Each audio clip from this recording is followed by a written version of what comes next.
मेरा पति विदेश में रहता था। घर में मेरे और मेरे ससुर के अलावा कोई भी नहीं था। वह हृदय रोगी थे। पूरा दिन अपने कमरे में ही रहते थे। अपने पति के कहने पर ही मैं उनका ख्याल खुद रखती थी, उन्हें समय पर दवा देती थी, और इस बात के लिए मैं किसी नौकर पर भरोसा नहीं कर सकती थी। मेरा ज्यादातर वक्त अपने ससुर के साथ ही गुजरता था। वह मुझे अपनी जवानी के दिलचस्प किस्से सुनाते थे, तो मैं उनकी बातों में खो जाती थी। मेरे ससुर जवानी में बहुत ही रंगीन मिजाज के इंसान थे। उनके एक वक्त में कई कई औरतों के साथ मौज मस्ती चलती रहती थी, और जब कभी वह मुझे उनके बारे में बताते तो मैं उनकी बातें सुनकर शर्मा जाती थी, और कभी कभी मेरे जज्बात भड़क उठते थे। कभी कभी मैं यह सोचकर परेशान हो जाती थी कि कहीं मेरे पति भी अपने बाप जैसे तो नहीं है। जब मैंने यह बात अपने ससुर से पूछी तो वह हंस पड़े और बोले, मेरा बेटा तो मुझ पर नहीं गया, बल्कि वह तो अपनी मां पर गया है। वह तो सीधा साधा एक ही औरत पर गुजारा कर लेगा, तभी तो पता होगा कि वह प्यार के मामले में किस हद तक माहिर है। उनकी बात सुनकर मैंने शर्माकर सिर झुका लिया। मैं उनकी बात और उनका इरादा समझ चुकी थी। आज बहुत गर्मी थी। पूरा दिन ऐसी में गुजारने के बावजूद भी मुझे गर्मी का एहसास शिद्दत से सता रहा था। दोपहर के खाने के बाद मुझे अपने ससुर को दवा देने का ख्याल आया। इस वक्त मैं हल्की फुल्की पतली सी काली नाइटी में थी। मजबूरी थी। जब से शादी हुई थी तब से गर्मी में ज्यादातर मैं सूती कपड़े ही पहनती थी। इससे गर्मी से बचा रहता था, क्योंकि घर में मेरे ससुर के अलावा कोई नहीं था, और वह मुझसे उम्र में बहुत बड़े थे। मैं उनकी बहुत इज्जत करती थी। जब भी मैं उनके पास जाती, मुझे देखते ही उनकी आंखों में एक अजीब सी चमक आ जाती थी। जब मैं उन्हें दवा दे रही थी तो उनकी नजर मेरे वजूद पर पड़ी। मैं शर्म से पानी पानी हो गई। मेरा गला जरूरत से ज्यादा खुला हुआ था। मैंने हाथ रखकर खुद को ढकने की कोशिश की। मेरे इस अंदाज पर वह बहुत जोर से हंस पड़े और बोले, एक तो तुम बहुत शर्मीली हो, वैसे एक बात कहूं, तुम इन कपड़ों में बहुत अच्छी लगती हो, क्योंकि गर्मी का मौसम है। ऐसे कपड़े ही इंसान को पहनने चाहिए। तुम्हारी सास भी घर में इसी तरह रहती थी। वह इधर उधर की बातें करके मेरी शर्मिंदगी की कम करने लगे।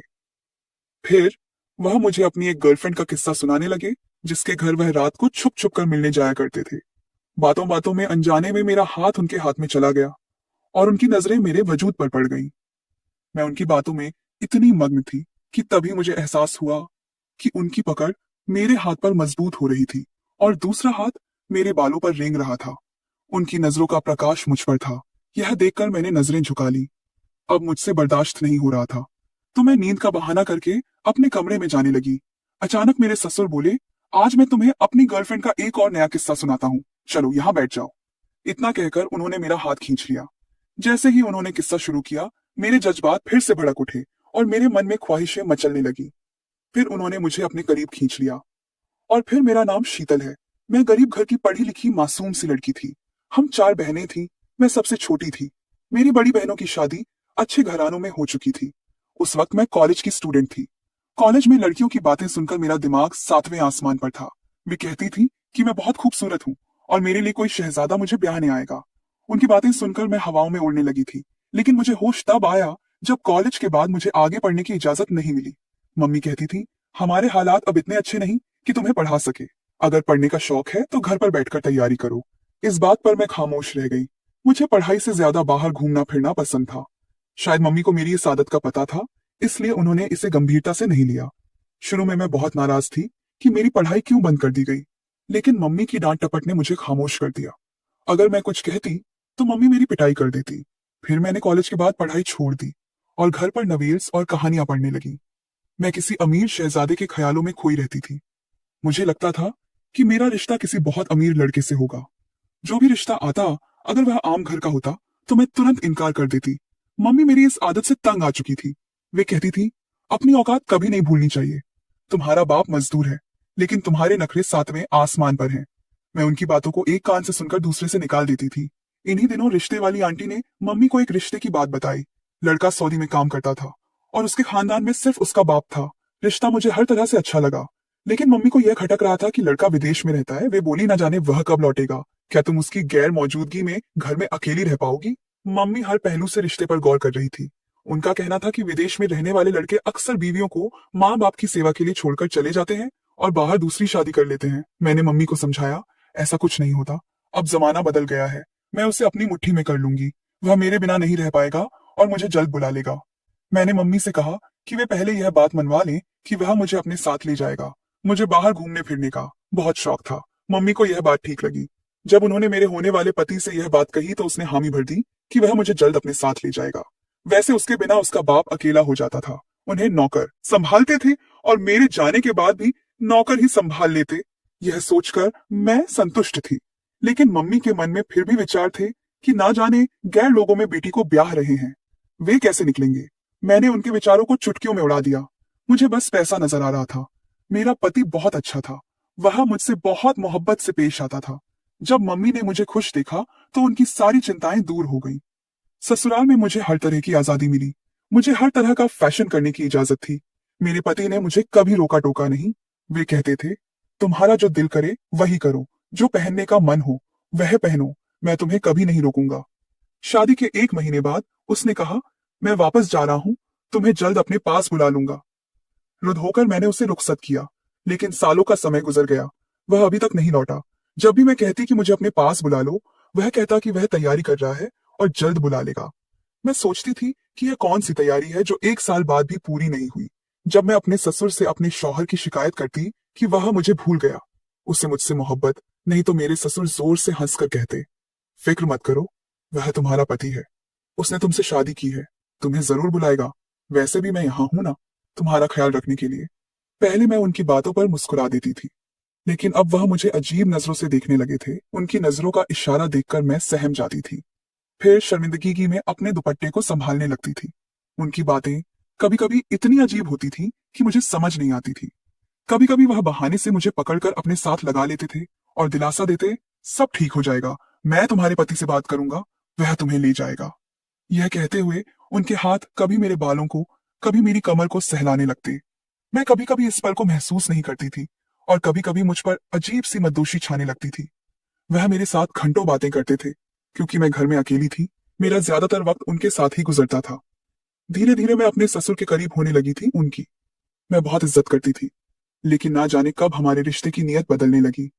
उस दिन जब मैं पहली बार उनसे टकराई तो हमारे जज्बात उमड़ पड़े। हम दोनों जज्बातों के तूफान में बह गए और वह सब कुछ हो गया जो किसी भी सूरत में नहीं होना चाहिए था। मुझे सिर्फ अपने पति के साथ ऐसा करना चाहिए था। जब जज्बातों का तूफान थमा तो मुझे अपनी गलती का एहसास हुआ। मैं फौरन अपने कमरे में गई और रोने लगी। ना जाने अब क्या होगा, मेरे ससुर मेरे बारे में क्या सोचेंगे। अगर उन्होंने यह बात मेरे पति को बता दी तो वह मुझे घर से निकाल देंगे। पति से ज्यादा मुझे अपनी हद पार करने का दुख था। मेरी हालत बहुत खराब थी। मुझ में अपने ससुर का सामना करने की हिम्मत नहीं थी, लेकिन मजबूरी थी। रात को जब मैं उन्हें दवा देने गई तो उन्होंने मेरा हाथ पकड़कर अपने करीब कर लिया। उनकी चाहत बढ़ने लगी थी। जब मैंने उन्हें रोका तो वे जोर जोर से हंस पड़े और बोले, जो कुछ हुआ अनजाने में हुआ, तुम्हारा पति यहाँ नहीं है। अगर मैं तुम्हारी ख्वाहिश पूरी कर दूं तो इसमें क्या बुराई है। मैं दिल ही दिल में यही चाह रही थी। मेरे ससुर उम्र से कम लगते थे, देखने में बहुत हैंडसम थे और इस उम्र में भी ताकतवर थे। मेरे पति से ज्यादा प्यार उन्होंने मुझे दिया। मैं इस प्यार में बह गई और यह भूल गई कि मैं अपने पति की अमानत हूं। मुझे उनकी गैर मौजूदगी में यह सब नहीं करना चाहिए था। मेरे लिए जज्बातों पर काबू रखना मुश्किल था, इसलिए मैं अपने ससुर से अपनी ख्वाहिशें पूरी करने लगी। अब हम ससुर बहू की बजाय पति पत्नी की तरह रहने लगे थे। अक्सर रात को मैं उनके पास वक्त गुजारने जाती और अपने कमरे में लौट आती। मुझे उनकी आदत हो गई थी। मैं हर रोज उनके साथ मोहब्बत भरे पल ना गुजार लूं तो मुझे चैन नहीं पड़ता था। देखते देखते 10 महीने बीत गए। मेरे जज्बात अब पहले जैसे नहीं थे। मेरे मन में अब वह ख्वाहिश नहीं मचलती थी जो कुछ दिन पहले तक थी। यह सब मेरे ससुर की वजह से हुआ था। उन्होंने मुझे हर तरह से खुश कर दिया था, जिसकी वजह से मैं उनकी आस में रहने लगी थी और खुद उनके पास चली जाती थी। उस दिन मैं शॉपिंग पर गई थी। मैं बहुत थक गई थी।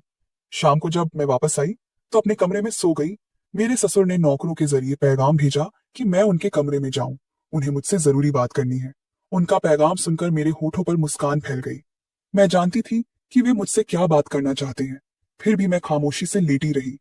मैं उनके जज्बातों को बढ़ावा दे रही थी और मन ही मन मुस्कुरा रही थी कि किस किस तरह से उन्हें और तंग करूं।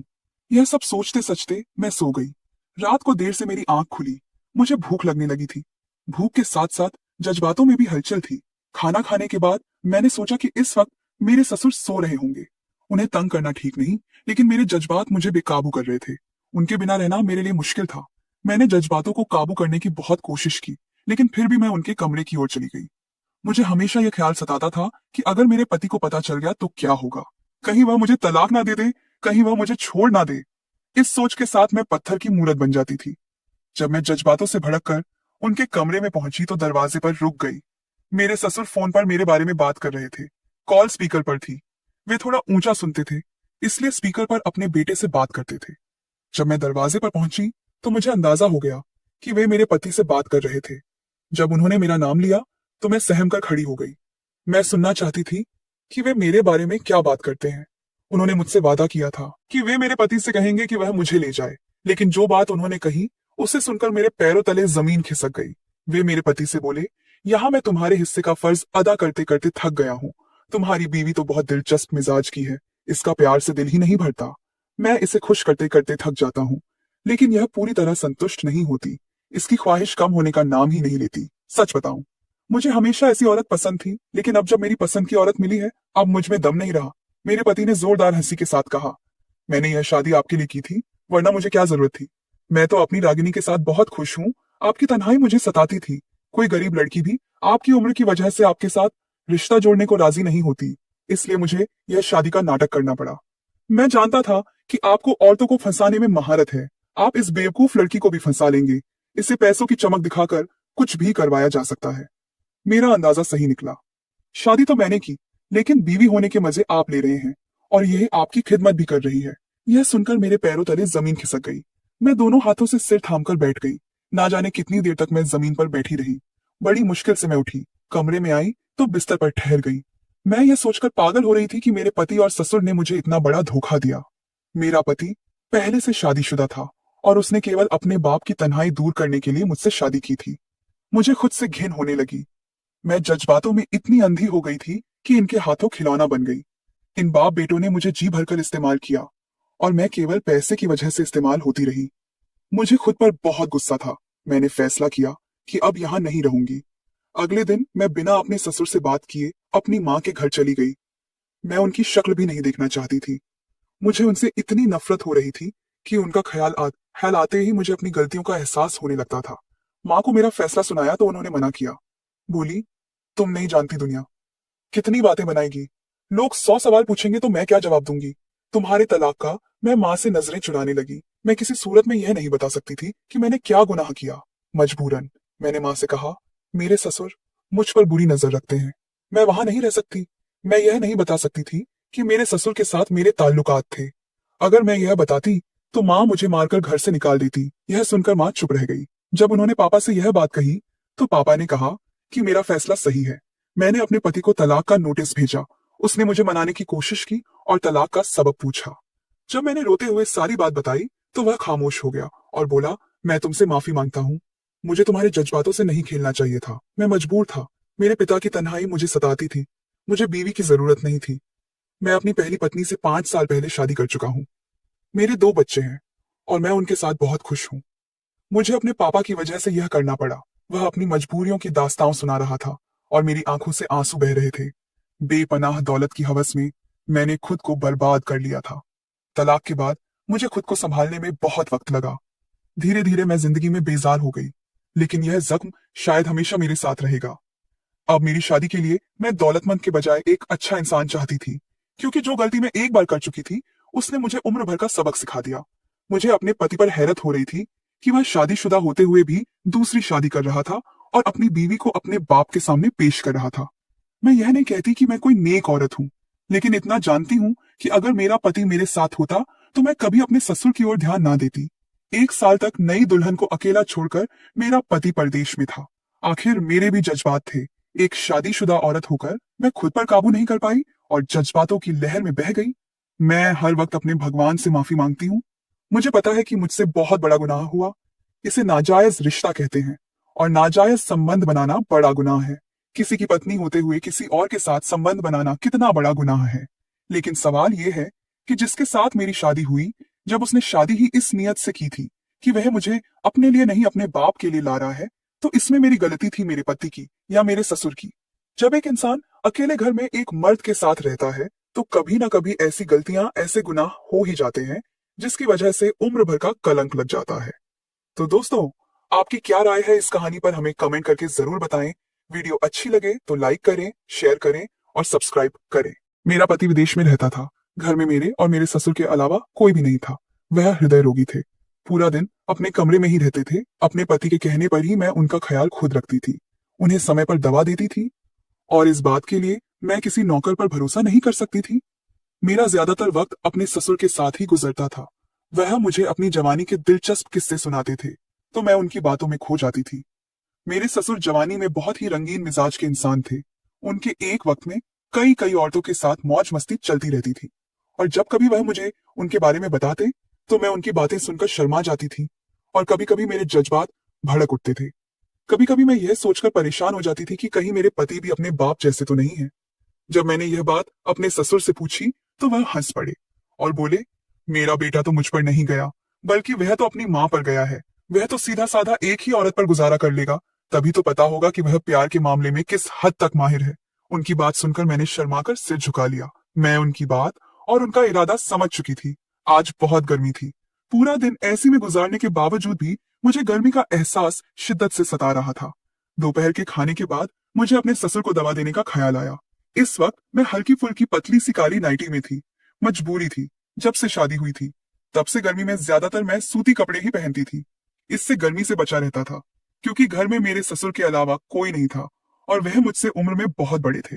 मैं उनकी बहुत इज्जत करती थी।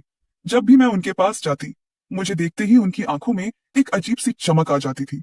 जब मैं उन्हें दवा दे रही थी तो उनकी नजर मेरे वजूद पर पड़ी। मैं शर्म से पानी पानी हो गई। मेरा गला जरूरत से ज्यादा खुला हुआ था। मैंने हाथ रखकर खुद को ढकने की कोशिश की। मेरे इस अंदाज पर वह बहुत जोर से हंस पड़े और बोले, एक तो तुम बहुत शर्मीली हो, वैसे एक बात कहूं, तुम इन कपड़ों में बहुत अच्छी लगती हो, क्योंकि गर्मी का मौसम है। ऐसे कपड़े ही इंसान को पहनने चाहिए। तुम्हारी सास भी घर में इसी तरह रहती थी। वह इधर उधर की बातें करके मेरी शर्मिंदगी की कम करने लगे। फिर वह मुझे अपनी एक गर्लफ्रेंड का किस्सा सुनाने लगे, जिसके घर वह रात को छुप छुप कर मिलने जाया करते थे। बातों बातों में अनजाने में मेरा हाथ उनके हाथ में चला गया और उनकी नजरें मेरे वजूद पर पड़ गईं। मैं उनकी बातों में इतनी मग्न थी कि तभी मुझे एहसास हुआ कि उनकी पकड़ मेरे हाथ पर मजबूत हो रही थी और दूसरा हाथ मेरे बालों पर रेंग रहा था। उनकी नजरों का प्रकाश मुझ पर था। यह देखकर मैंने नजरें झुका ली। अब मुझसे बर्दाश्त नहीं हो रहा था, तो मैं नींद का बहाना करके अपने कमरे में जाने लगी। अचानक मेरे ससुर बोले, आज मैं तुम्हें अपनी गर्लफ्रेंड का एक और नया किस्सा सुनाता हूँ, चलो यहाँ बैठ जाओ। इतना कहकर उन्होंने मेरा हाथ खींच लिया। जैसे ही उन्होंने किस्सा शुरू किया, मेरे जज्बात फिर से भड़क उठे और मेरे मन में ख्वाहिशें मचलने लगी। फिर उन्होंने मुझे अपने करीब खींच लिया।